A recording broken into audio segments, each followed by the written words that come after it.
Who has time to waste on the dull and boring parts of the ride?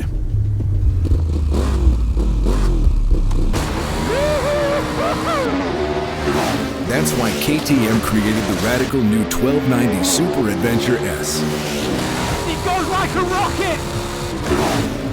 The third generation of leader class adventure models comes with all the innovative features that you would expect in this class. Bumps in the track, it's just soaking it up. So smooth! Woohoo! It's ridiculous. The 2021 KTM 1290 Super Adventure S is the ultimate high-spec adventure tourer with an arsenal of groundbreaking technical features. The ultimate high-performance adventure bike. These 3 points sum up what you need to know about the all-new KTM 1290 Super Adventure S. This motorcycle feels fast. This is a typical KTM take on adventure riding. Ready to race agility and dynamics, with all new ergonomics to support this. Ready to race technology. This is the most technologically advanced adventure bike. This motorcycle comes standard with features like semi-active suspension, ACC, a variety of ride modes, motorcycle traction control, as well as cornering ABS. All the gear. This is our next generation of adventure bike. We have re-looked every single part and reworked it. Before we take a deep dive into this motorcycle, let's have a look at where we've come from. Our very first V-twin adventure bike concept was used at the Paris-Dakar, and a lot of our learnings from there filtered into this motorcycle. In 2013, we launched the KTM 1190 Adventure, known as the Game Changer. This was a big step forward for us. We're the first motorcycling manufacturer to launch cornering ABS and cornering traction control. A mere 2 years later, we launched the KTM 1290 Super Adventure T, and this was yet again a big step forward for us in terms of technology. This motorcycle came standard with features like semi-active suspension, cruise control, heel hold control, as well as cornering lights. Then came 2019 and we launched the Beast 3.0. This was a big step once again for us in terms of technology, and a lot of our features that we introduced in the street range filter into our adventure range. With the Beast, we introduced 60 lean angle sensor and the new generation of LC8 engine, which is filtered into this machine. Our outgoing model of the KTM 1290 Super Adventure S was a fantastic motorcycle and a good base for us to start development on this motorcycle. Visually, you can see many changes compared from the old model to the new model. And in total, 90% of this new motorcycle is completely new. Adrian, a lot to talk about. I think let's start off with probably one of the most important changes on this motorcycle, being the frame and the swing arm. The frame in itself, the frame concept, we haven't changed. What we have done is we've made the main frame shorter. So the frame is now 15 millimeters shorter, and we changed the angle of the front fork. Making the frame shorter made the bike more agile, but increasing the length of the swing arm has kept the stability and the traction that we need. I mean, I'll be so bold to say that this motorcycle is perfectly balanced. The goal for us was to get the rider closer to the center of gravity of the motorcycle. And as you said, iconic frame design, but completely new, and it definitely adds to that ready-to-race dynamics. Another big change for us was moving from a trellis subframe to an aluminium subframe. This is obviously to save weight, and it also adds to the aesthetic appeal of the motorcycle. One of the key things about the subframe is that it helped us get the seat height down. It was crucial to change the concept of the subframe so that we can give more riders access to the bike. We've seen that really for people with shorter legs, it's now so much easier to ride this 1290 than it was in the past, that it changed the motorcycle around for them. We've also extended the subframe, and this obviously gives additional space for the rider and the passenger, as well as for luggage. And we've added a storage compartment under the passenger seat, which is very easy to access. Obviously, that's something that's very iconic to KTM, is that LED front headlight, and it still, stands to what it's all about. Obviously, something that's very visual is we added that front radar sensor. We'll touch on the light a little bit more in detail, but Adrian, a lot of changes on the light, or did we just add the radar? It was one of those projects where, because we had to add the radar, we had to have a look at the overall design of the headlight. And in KTM, when we do something like that, we always take a good look at the functionality and we see if we can improve it. So yes, the headlight itself was also improved. So now we have a wider beam pattern so you have basically more visibility on the sides of the road. I mean, Adrian, you mentioned it, seat height was very important for us. We wanted to make this motorcycle accessible for a variety of riders, being short or tall. And there are two ways of changing seat height, as you mentioned. The first, probably the easiest way, is to reduce the amount of foam in the seat, but that's obviously not very comfortable. The best way to do it is to change the geometry slightly and start working on subframe and frame, and this is what we did. So there's a few things we've done. One of those is that we've made the seat narrower in the front. And this, when you think about it, it's very logical. If you make the seat low, but it's still very wide, you still can't stand comfortably over the bike. So this helps in the overall feeling of handling the bike at a low speed. Another thing that's very important about a seat is that it's one of your key contact points to the vehicle. So the foam itself, if it's too soft, you move around too much and you can't really get feedback from the chassis. So it's quite important that the seat is firm, but not rock hard. And with this bike, we've made a big effort in improving that. I mean, we've got an interesting story. Dominic, the project leader, he rode the bike obviously extensively over the test period and the development period. And at a very late stage of development, he took a really long trip. And on his return, he decided that the seat comfort does not adhere to his standards, and basically scratched it, dedicated more resources towards getting to the perfect comfort and stiffness of the seat foam. And yeah, I mean, that's one thing that's immediately noticeable. I mean, we've spent quite a lot of time on this motorcycle and it is ultra comfortable. It's immediately noticeable, but it's also noticeable after 400 kilometers. It's a really nice seat. I mean, obviously we also have two options, standard in terms of seat height. So currently it's in the low form, so that's 849 millimeters. And then you can, by simply removing the rear seat and just adjusting it up, take it to 869 millimeters. We also have additional seats available through KTM Power Parts, 11 different seats, different thicknesses, different widths, different density, as well as heated seats as well. Quite a big part of buying a motorcycle is keeping the wife happy. I mean, we all know what that's like. If she's not happy, you're not buying the motorcycle. And I mean, Adrian, we as riders spend most of the time in the front. What do we do to keep her happy? For the 1290, we made a very big effort to make sure that some of the partners of people from the project team spent a lot of time on our prototypes, on competitor bikes, on our previous models, and to develop this seat. But it's not just about the seat, it's also about the position to the passenger footrests and the grips that makes the seating position for a passenger perfect, because this is the type of motorcycle that will be ridden a lot with passenger.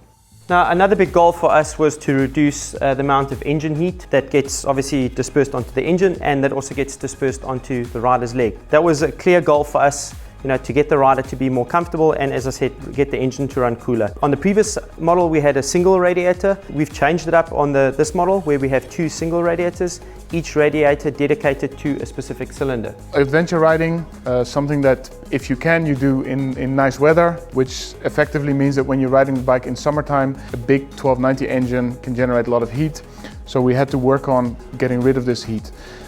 We've done this by using two coolers, and each cooler cools one cylinder head. So the warm cooling liquid goes back into the radiator and doesn't then go to the second cylinder head. It's a relatively simple concept, but you first have to think of it. So this really means that we can keep the heat of the engine itself low. Then, because the radiators are separate, the air that passes through them can move outside through these ducts and is then moved to the outside of the vehicle and never even gets blown to the rider. The third advantage is that you don't have hot air that is warmed up from the radiator moving onto the engine. So all in all, it's quite a smart concept and it really helps get the heat down. When you ride this bike in traffic, it's a very, very noticeable difference in heat coming from the engine. I mean, as we said, a big focus for us was to make this motorcycle more accessible for a variety of size riders, and that's where focused ergonomics come in. I mean, you mentioned that the headstock has moved 15 millimeters closer to the rider, which means riders with shorter arms, have a better reach and it's easier to control the motorcycle. What about taller riders? The handlebar can be moved 50 millimeters forward as well. Then we've got the TFT display, can be rotated, so you can, however tall you are, you can always make sure that you look straight onto the display. Of course, the brake and clutch lever are adjustable. As we mentioned before, the seat is adjustable. I think this is quite a key factor. Another cool thing that we have is that if you ride a lot in a very sporty riding position on the bike, it's quite easy to remove the passenger footrests while keeping the pannier and exhaust brackets on the bike. Something that's not adjustable but it adds to the ergonomics is the width of the tank where it holds onto your leg. A lot of focus on the tank, which we'll touch on now. So the fuel tank used to be, of course, one tank. Now we've moved to a concept where we have 3 separate fuel cells, one in the middle that then distributes the fuel to these 2 sides, similar to what we have on the rally bikes, similar to what we have on the 790 and 890s, and this helps get the center of gravity down and has helped us in making this area narrower, so it's easier to close with your knees. So as I said in the beginning of the presentation, a lot of learnings actually comes from the Dakar and eventually filters into our production bikes.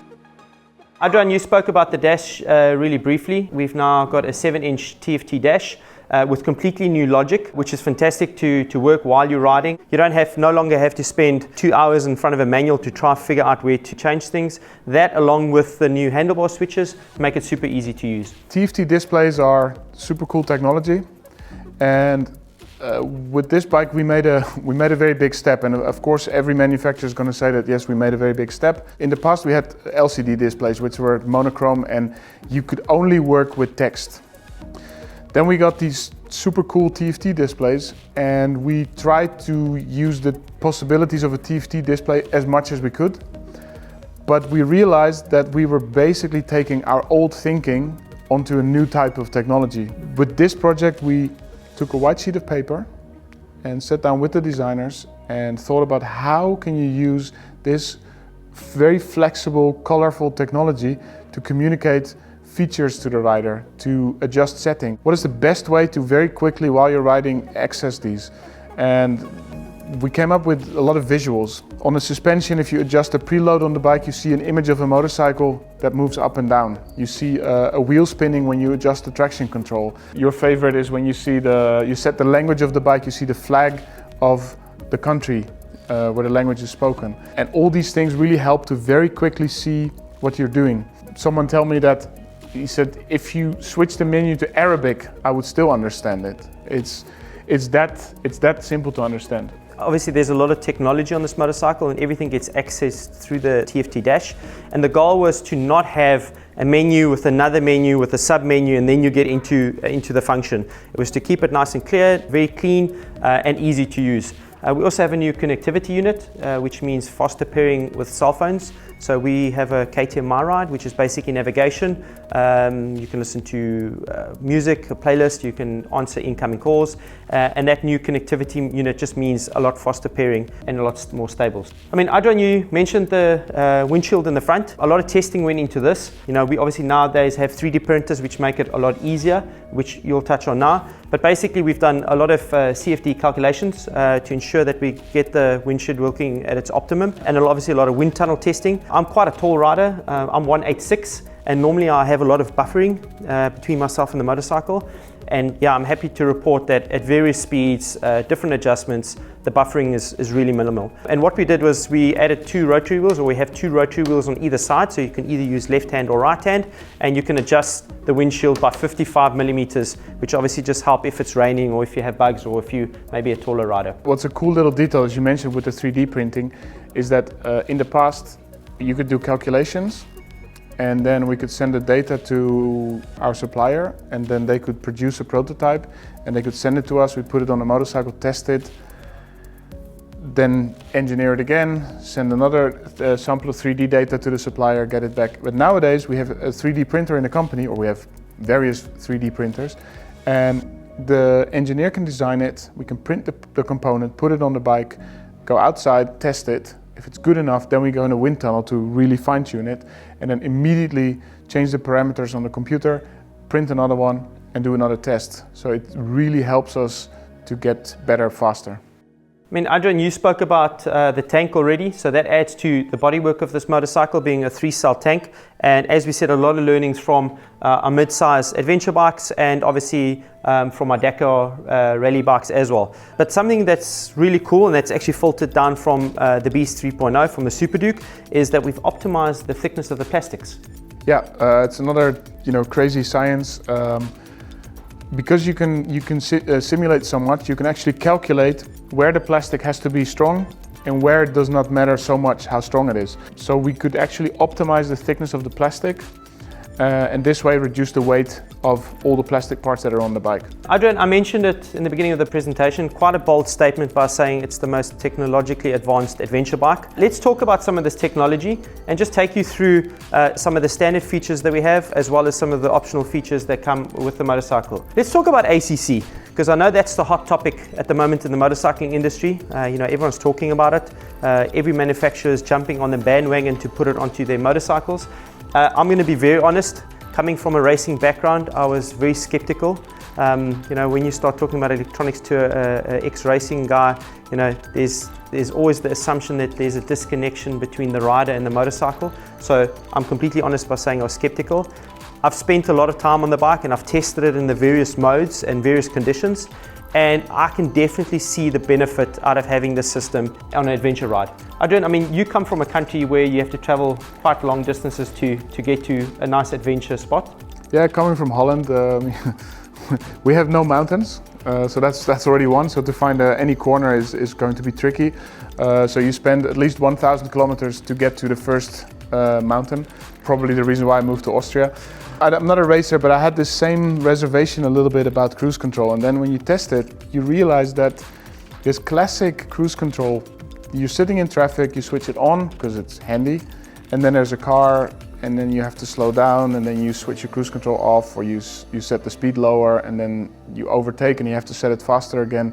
And sure, it works, and we've all used it, but with this ACC, you just set it to the vehicle in front of you, and the moment there's a gap in traffic, you use the throttle to overtake, you come back in, the bike slows down, and it sets you at a safe distance to the vehicle in front of you. And it just works, and I love it. Okay, well, let's dive into it, because there is quite a lot to talk about around the ACC, and I find it fascinating because there's a whole bunch of numbers. Adrian always jokes, I'm the numbers guy. I love numbers because numbers tell a story. So let's start off with the actual radar in the front of the motorcycle. So it's positioned 910 millimeters off the ground, and that's the perfect place to look for cars or motorcycles. It can look ahead roughly 160 meters, which is more than enough for if you set the speed at the max of 150 kilometers an hour. It gives the motorcycle more than enough time to actually slow down in a safe way. So that's one, which is really cool. What does it pick up? I think that was the big thing for me. Coming from the car industry, I was introduced to ACC pretty much at the beginning, and it was quite flawed because it picked up everything and it reacted to everything. Now in our system, yes, it sees everything, but it only reacts to certain things. So it picks up solid objects, objects with good reflective properties, so cars, motorcycles. It does see static cars or stationary cars, and it also sees oncoming cars, but it doesn't react to it. So it can calculate that there. So the software is really clever. So to sum it up, a big car is easy to see. A motorcycle, obviously a little bit, I would say, not as easy to see, but it can still pick it up. What makes it challenging for the developers is the fact that a car has four wheels. That already helps it. It only moves basically in 2 dimensions. A car has a steering wheel, so you can very easily judge where it's going. On a motorcycle, you've got lean angle, you have a motorcycle rider, you have a lot of different inputs. So there's a lot of different parameters that you have to set to make it work properly. This is where the 60 lean angle sensor comes into play as well, because it just helps us calculate a little bit more finely and more precisely. So the system works in a nutshell from 30 kilometers an hour in second gear, all the way up until 150 kilometers an hour. Now, I know I'm saying second gear and 150, and those two don't work out, so you at some point need to get to 5th or 6th, which means you can still use the Quick Shifter Plus. So while you're using ACC, you can shift up, you can shift down, you can also shift up and down by using the clutch. So that's also an added benefit for those guys that don't want to use Quick Shifter. It's got something called Overtake Assist. So if you're sitting behind a vehicle, you've got your ACC set at, let's say, 100. The car in front of you is doing 80. Your motorcycle will brake and slow down and match the speed. As soon as you put on your indicator, it will start adding a little bit of acceleration to get you past the car and get you back up to 100 kilometers an hour. So a really clever system. It works really well. The overtake assist is mainly aimed at use on motorways. Yep. So when you're both moving in 2 lanes, for example, so you can merge easily into the next lane. If you really want to overtake on, let's say, a country road, you're usually just going to use the throttle because you want to be a bit faster. I mean, it's also lean angle sensitive, so it looks at the lean angle. So if your speed is too fast for the lean angle, it will also reduce the speed, which is I found pretty cool as well. Something else that I find interesting, if you're using the ACC and you're riding in the rain, if you do aquaplane and the vehicle picks up wheel spin, it will cancel the ACC as well. Something else I really liked about it is if you're using the ACC and it needs to start slowing down the motorcycle, it will first use engine brake, because it doesn't upset the balance of the motorcycle so much. So imagine going through a corner and the bike starts braking, it will unsettle the bike. So by just coming off the accelerator and using engine braking, it doesn't unsettle the bike as much, and then it will start using brakes to slow it down. So super cool system. I mean, Adrian, you mentioned the graphics. You can see on the display behind me a simulation of what it looks like. Very easy to use, very simple. I mean, we spoke to Bosch quite a bit because they were obviously our partner with developing this. And my first question to him was, did we just take it from another manufacturer, copy and paste? And the answer was clear, absolutely no. We briefed them 2.5 years ago. So it took them 2.5 years to develop the system, over 30,000 man hours and over 100,000 kilometers of endurance testing and various tests. 4,500 parameters, so there's a lot that goes into this. And the brief was very clear from us to Bosch. We want a system that reflects our DNA, the ready-to-race DNA. And where that comes into play is we have two systems or two modes, namely comfort and sport. So we've got those two modes, and we've also have 5 distances to choose from.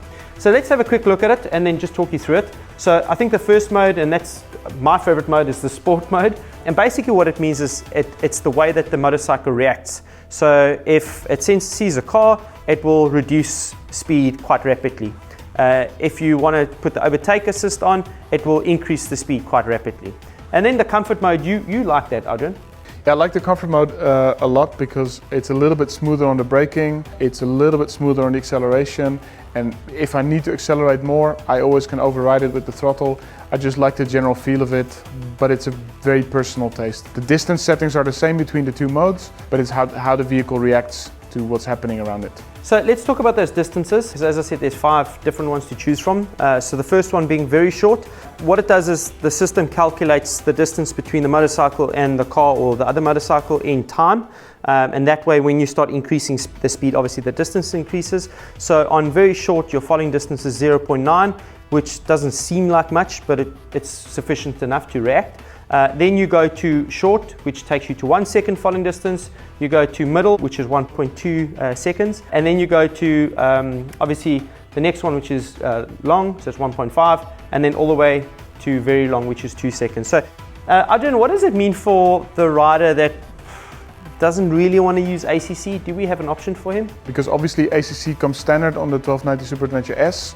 So if someone says, I want to buy the bike, but I want to have cruise control and I don't want to use the radar, we have also the option to use the cruise control as a traditional cruise control. The added benefit is because now we use a new ABS modulator, and this allows us to use the brakes also for normal cruise control.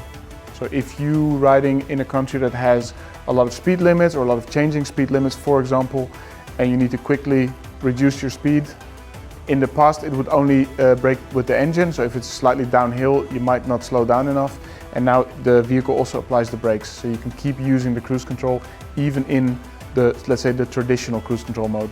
Obviously, we also changed the handlebar switches, so the way that you increase or decrease the speed also changes. So really easy to use, 2 paddles with your thumb and your index finger, you can increase and decrease the speed. For us, a really big step forward was the 2nd generation of semi-active suspension. I mean, we've had quite a good run with it and a lot of development in the 1st generation. And the goal for us was to make the semi-active suspension feel like a conventional fork. So with the 1st generation Super Adventure, we launched the semi-active suspension. Very big step forward in suspension technology. Then came the GT, the 2nd generation of Super Adventure S. And we've worked on developing the semi-active suspension every time. Also during the model years, we've always been fine-tuning it, the software, the hardware, until it got really good. And with this one, we said, okay, let's take everything that we've learned and build it into a new package. And one of the key components here is the new valve technology that we use in the fork and the rear shock. These valves are less complex. So in the past we had quite a complicated system. These are less sensitive to production tolerances, and they're faster and more accurate. I mean, the way that we also measure the movement of the motorcycle has changed. You obviously using the 6D lean angle sensor. Yep. What did we use in the past? Yeah, so now we use the 6D lean angle sensor as the central unit to handle all the motion capture of the motorcycle. In the past, we had an accelerometer front and rear that would check what the chassis was doing. Another big benefit for us is you can now adjust the preload while you ride, and that's thanks to the new preload motor. There's a new preload motor. In the past we had 10mm adjustment, now we have 20mm adjustment, which is a big change. But the biggest one is of course that we could change the preload while riding.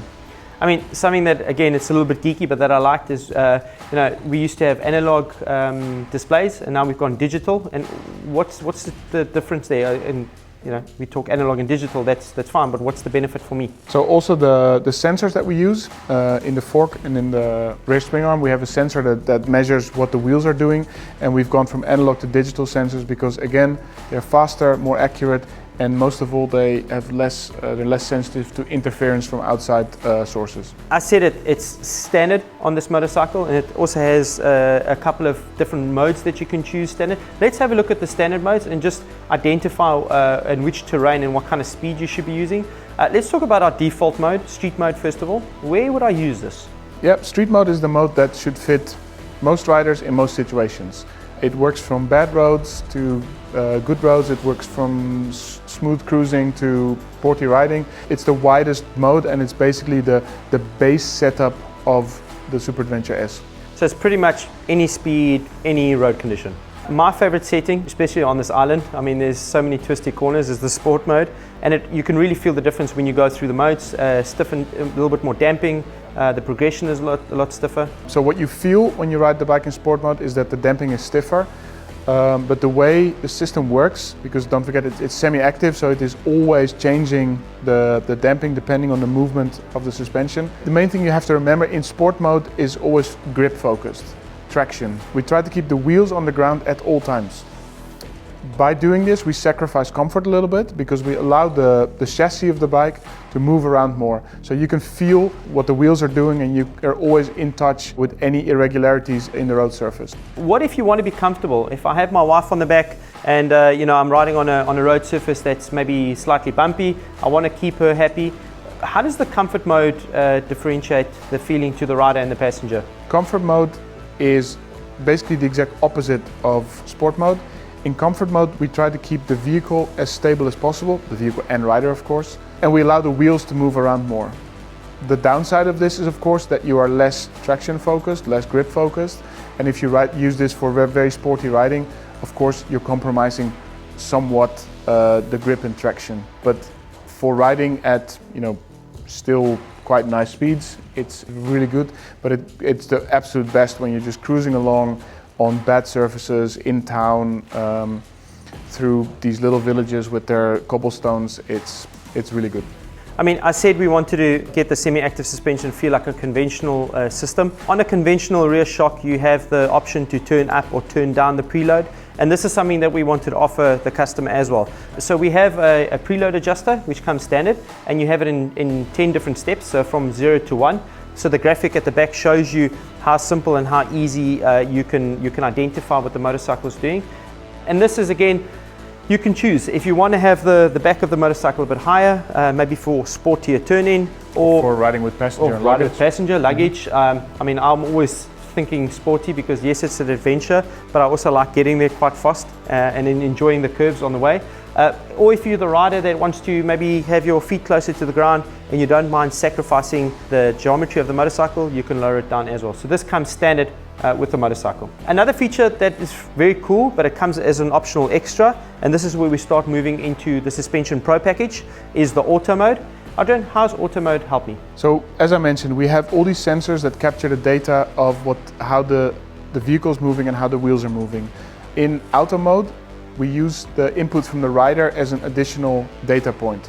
So if you as a rider are more aggressive on the throttle, you are going at a higher speed, you're braking hard, essentially giving inputs that we have defined as sporty riding, the whole system will firm up the suspension to focus more on this traction type setting. I mean, the best example is I'm riding on a mountain road, I'm really enjoying myself, braking hard, accelerating hard, and then I come down the mountain, I roll into a village, I come off the throttle, then the system recognizes this, that my inputs are slowing down and the speed goes down, and then the suspension is automatically changing to a mode much more like our comfort mode. There's less need for a lot of grip, there's less need for a lot of traction, and it relaxes the suspension a little bit and gives you more comfort. And it continuously switches through all the different settings based on the inputs that you as a rider give. It is an adventure bike, and at some point you're gonna ride on dirt. And this is why we also offer the off-road mode. And basically what off-road mode means is a little bit softer in the suspension, but more damping at the bottom end of the stroke of the shock and the fork. And we actually said that we're pretty sure if you close someone's eyes, and you could do, I would say not a blind test because it wouldn't be legal. Blind test would be a bit tricky. But a test where they don't know what the motorcycle is about, they don't know it's got semi-active suspension, I think the feedback would be that it does feel like conventional suspension, even on the off-road. Because obviously with semi-active there's a lot going on, valves, motors, but it does give you the feedback that you would expect from a conventional suspension. Let's talk about something that you really like. It's the automatic preload adjustment, and just explain to us the different modes and how I would use it out on my journey. So automatic preload adjuster is another pretty smart feature. It takes that same preload that you can set with in 10 clicks, but it measures the position of the swing arm. So essentially is what you do as a rider as well. You put luggage on the bike, you sit on it, your passenger sits on it, and the rear of the bike starts to sit down. So you increase the preload to put the bike back up to that level. We've preset low, standard and high. And this is of course if you want to ride high, then the bike stands a little bit more on its nose, it's a little bit more agile. If you set it to low, it's more relaxed geometry. But the really cool thing about it is that it automatically adjusts. So if you like the bike to be more agile, a little bit more forward oriented, you set the preload automatic to high. You can ride one up, you can ride with a passenger, you can put all the luggage on, the vehicle automatically corrects. And we've had quite some questions about what does preload high mean in the 10-step settings, but that's not how it works, because the vehicle increases the preload if you put more load on the bike. As we said, the bike is a really complete package in standard trim, and then we have these optional add-ons that you can add on. Something I really liked personally was the advanced mode, and that gives me quite a lot of possibilities in terms of setting up. So I mean, let's go through it and just see what these possibilities are. So obviously we've spoken about the preload adjuster already. Then we have an anti-dive function, and initially I battled to grasp the benefit out of having this, and I started thinking back of some adventure tours that I did with my wife, and I can't tell you how many times when I brake for a corner I have her helmet hitting me on the back of my helmet, and then we have an argument and we carry on riding. So when I started thinking this and reminiscing of some of the tours that we did, I thought, okay, this does make sense. I activate anti-dive. Yes, when I brake, it does still add or shift weight to the front, but maybe not as much as what it normally would do. And that would definitely prevent my wife from hitting me on the back of the head, not just with the helmet, but also with the hand. So, you know, it's a win-win for me. So definitely see the benefit out of having this. And yeah, on the press launch, you know, we've had good feedback about it. Actually, some guys actually said they prefer riding with it because they don't like the motorcycle shifting as much weight forward. So we suggest that you try it. Give it a go. Yeah, it's a very personal thing. I mean, it illustrates that we allow everyone to just fine-tune the bike however it fits their personal situation. I mean, the other possibility that you have in this advanced mode is that you can individually set the front forks and the rear shock in different stages, and that's for damping, right? Yes, it's the damping of the fork and the damping of the shock that you can set individually. It's not like a traditional clicking system. The system is still semi-active, so it will still react to the road surface, but it could be that you say, no, I want to have a little bit more damping on the front, I want to have a little bit less damping on the rear, for example. You can play around and set your own suspension settings. I mean, that's something that I really liked, and you know, I like playing around with these things and feeling the difference and you know, just setting the bike up like I wanted. Adrian, a question that popped up quite a bit. When I use my ride modes, does it affect the suspension? No. Why not? Because you ride in sport, I ride in street, but we both ride with the bike in sport suspension mode. So I can set the bike up to, for example, if I want to ride an off-road throttle mode, but still want to have quite firm suspension, I can do that. So we've kept it separate, so you're much more free to choose how you set up the bike. I mean, Adrian, I mentioned it, this is the next generation of adventure bike for us, something that we're really proud of. The guys did an amazing job on it. You don't have to spend too much time on it to see that there's a massive difference in terms of outgoing model and our new model. But the components have filtered down from the old model, but we didn't just take them and use them. We looked at every single part, as I said. We mentioned the front headlight. What changed on the front headlight except for the big radar on the front? We wanted to keep the iconic look of the front headlight because when you see one of these big 1290s on the street, it's immediately recognizable as a KTM. So this was a given. We had to keep this design form. The headlight is probably one of the best on the market. We've done quite a lot of testing also with competitor models, but we decided that we wanted to have more light output and also a little bit wider so that you have got more light to the sides of the road. Yeah, just before you start using the cornering lights with the wider beam pattern, it's much easier to turn into the corners. I mean, Adrian, we obviously do a lot of testing and simulations and things like that. To a certain point, you can test these lights on a computer and in a controlled environment. How do we test them in Matiko for now? There's a full team taking care of lights. Of course, it's a very important part of a motorcycle. And a lot of the testing and development gets done in our in-house laboratory where we can measure the light output. The problem is that a rider is not a computer, so a measured light output doesn't always translate well into usable light output. So behind the factory we have an officially certified the darkest road of Europe. You leave the factory and it's like 2 kilometers from there. You go into the super dark forest. There are no houses, there are no street lights, and we have 3 hairpins, and it's quite steep, and it's always wet and slippery, and it's got a barrier on the side. And this is where we develop our headlights. We've done a lot of testing, also with competitor models, and I can tell you it's sometimes very scary to ride some of these other bikes, and I'm really proud to say that what we have is really an amazing light output. So to sum it up, new LED headlights, keeping that iconic look, increased beam pattern, obviously for night riding, but also for daytime riding. We obviously have LED indicators as well as LED brake light. As an option, we add adaptive brake on the back or adaptive brake light. And that's also something that filtered down from the Super Duke. How does that work? Again, using the sensors of the bike, if the bike decelerates very rapidly, the rear tail light starts to flash. So when you're following your buddy, you see the light flashing, you know that was the oops moment.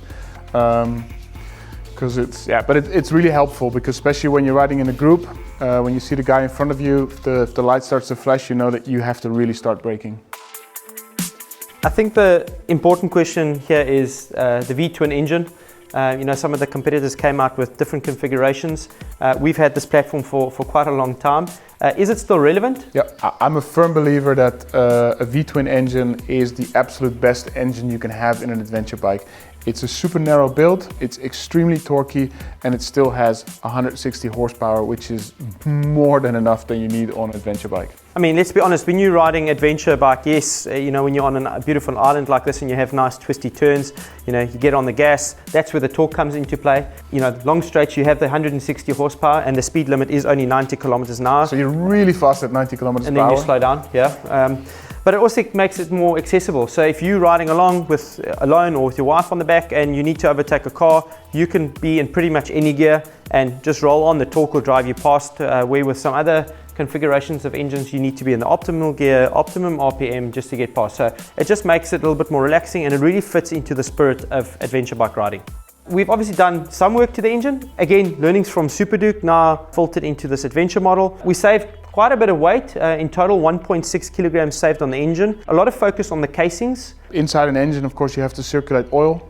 And in one part of the engine there was an oil channel inside an aluminium part of the case. And when our engineers had another look, they realized that they did not need all this aluminium because the strength of that part was good enough.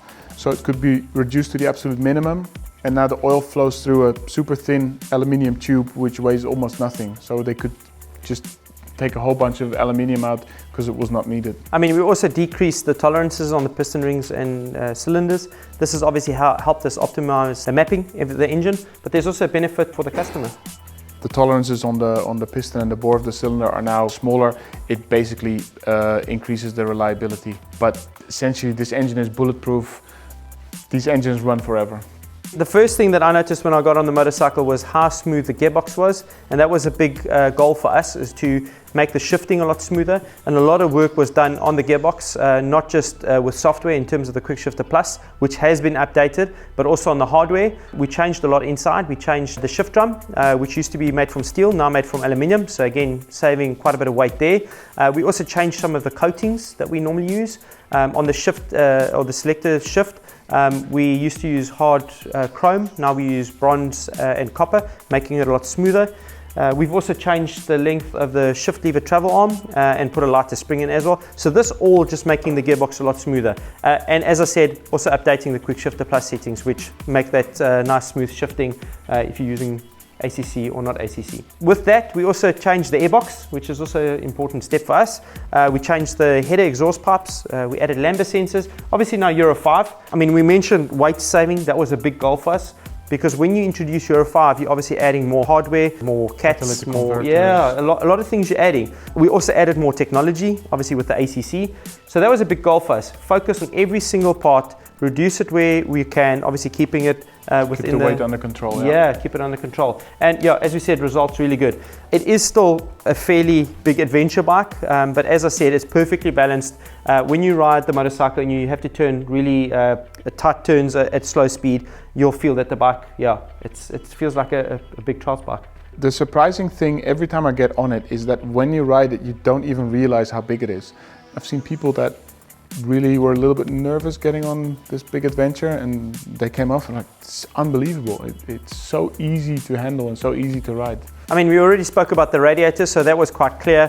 Focused radiator per cylinder, and it makes a massive difference. We now have obviously new cooling and new oiling systems as well, which also help with that. And something I noticed straight away when I rode the bike is, as I said, I always look at numbers, and you look at the oil temperature and the water temperature, and on various degrees. I mean, we rode the motorcycle in really cold weather, really hot weather, and it stays really consistent. And I think that's what adds here. You know, getting the heat away from the engine, getting the heat away from the rider, and also just keeping that consistency on that long trip. So really good work there from the team. We spoke about the tank. It's now a 3-cell, low displacement of weight, adding to that perfect weight distribution. It is an adventure bike, so just depending on what you use the bike for or where you live, you'll probably end up doing really long adventures, maybe with some dust roads or dirt roads as well. And on these long trips, you obviously want to stop and have a look at the air filter, make sure it's clean. On the previous model, it was quite difficult to get to the air filter. Now, really easy. On the top, we've added this little storage box. There we go, thank you. It's got place for a USB as well as for a phone. And by simply removing 4 bolts, you take the air filter out. So it's vertically placed. It's a cartridge system. Pull it out, clean it off, and off you go. And because it's vertical as well, all the dust particles that actually sit on the filter fall off quite easy, so really good there. High snorkels, so if you do go through water, obviously you can go pretty deep before the water goes into the airbox. And then being so high, it's forcing a bit of a ram air effect that you get into the airbox. Big benefit of the easy access to the air filter is of course that for like a vehicle service at the dealer, it also reduces the service times. We've had Race-On for quite a while now. Race-On is a system, super cool. You've got your key, you put it in your pocket. You obviously can switch on the ignition, you can start the motorcycle, you can open the fuel cap without using a key. We've added 2 features to Race-On now. The first one's called ARA, so anti-relay attack.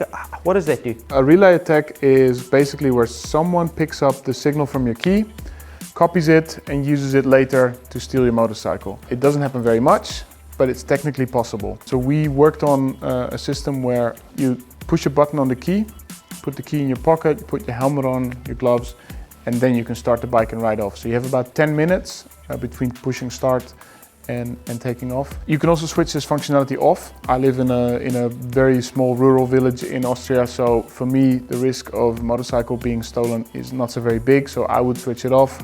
But living in like a larger cities where I used to live, I would definitely have the system on. And we're also noticing that some insurance companies are now asking for these kinds of systems on motorcycles, so it might help you to reduce the cost of your insurance. That was the one feature that we added. The second feature is you no longer need a key to take the seat off. So by just pressing a button, the passenger seat pops off. You can get to your storage little compartment. You can adjust your front seat. So really easy, no more use for a key. And the key actually looks pretty cool as well.